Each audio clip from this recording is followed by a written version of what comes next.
माझा शिकून आई वडिलांच्या छंदामुळे मी प्राध्यापक झाले. मला माझं गुणगान नाही करायचं, मला माझं वर्णनही नाही सांगायचं. परंतु लहानपणापासून एक हृदयामध्ये असलेलं त्याचं स्थान, त्याच्याबद्दल असलेला जिव्हाळा, त्याच्यावर असलेली भक्ती, त्याची करत असलेली सेवा,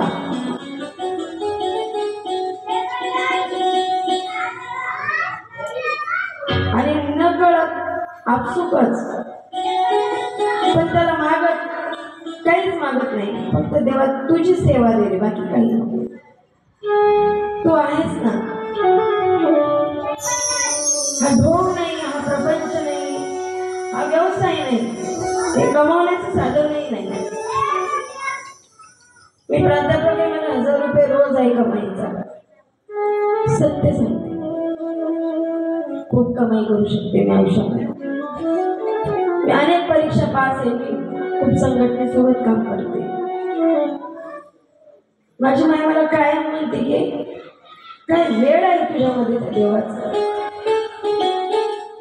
आणि प्रामाणिकपणे मला खूप मोठा वारकरी संप्रदायाचा मला वास सुद्धा नाही.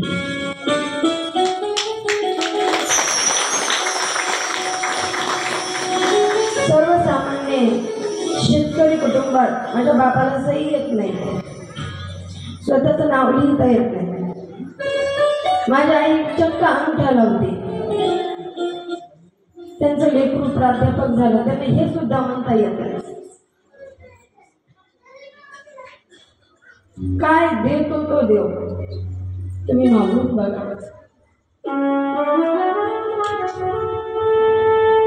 मी लहानपणापासून खूप वेळ असलेली मुलगी आहे. तिला खूप त्याचं वेळ होत आहे, आणि या देहामध्ये प्राण आहे तोपर्यंत हे वेळ असंच राहतं.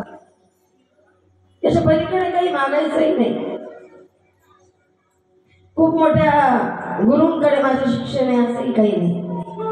सर्वसामान्य परंतु कट्टर तत्वदर्शी असलेले व्यक्ती माझे गुरु आहेत. आदरणीय रामराईकर महाराज, त्यांनी मला फक्त सत्यनिष्ठा, तत्वनिष्ठा, खरं बोलायचं आहे तेच मांडायचं एवढं शिकवलं. आणि माझ्या 100 मला पदरात घेतलं. याच्या पलीकडे काही सांगण्याजोगं नाही. खूप साधना आहे लोकांची, खूप भक्ती आहे, सेवा आहे, धर्म आहे. तुम्हाला रडवावं, मी 2 पैसे कमवावा, इतका नीच पेशा माझा नाही. तो काय देतो तुम्ही मागून बघा.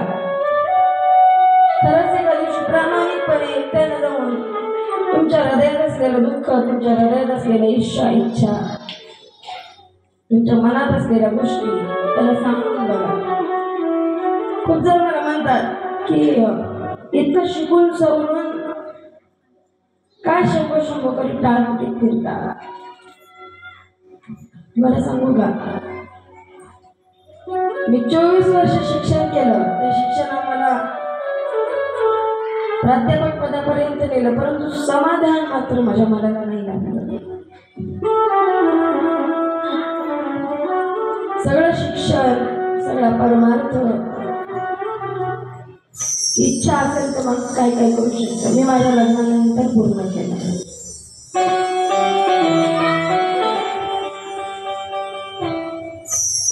प्रत्येक यशस्वी पुरुषाच्या मागे एका स्त्रीचा हात असतो, आणि प्रत्येक यशस्वी स्त्रीच्या मागे जसा पुरुषाचा हात असतो, पुरुषाच्या मागे स्त्रीचा हात असतो.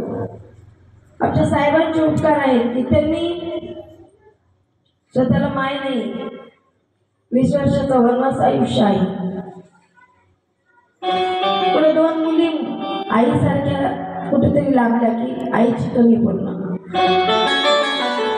परंतु इतकं समजावून घेणारं व्यक्तिमत्व, मी म्हणते ही त्याचीच कृपा आहे, कारण मला त्याचं गुणगान करायचं होतं.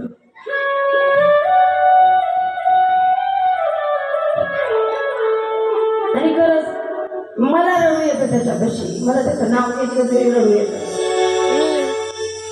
आणि काही सुचत नाही मला जो त्या ईश्वराचं नाव घेतलं। सासों की माला पे सिमरू में सासों की माला पे सिमरू में शिव का नाम, सासों की माला पे सिमरू में शिव का नाम। अपने मन की मैं जानू और के मन की राम, अपने मन की मैं जानू और के मन की राम। सासों की माला पे सिमरू में शिव का नाम, सासों की माला पे सिमरू में शिव का नाम।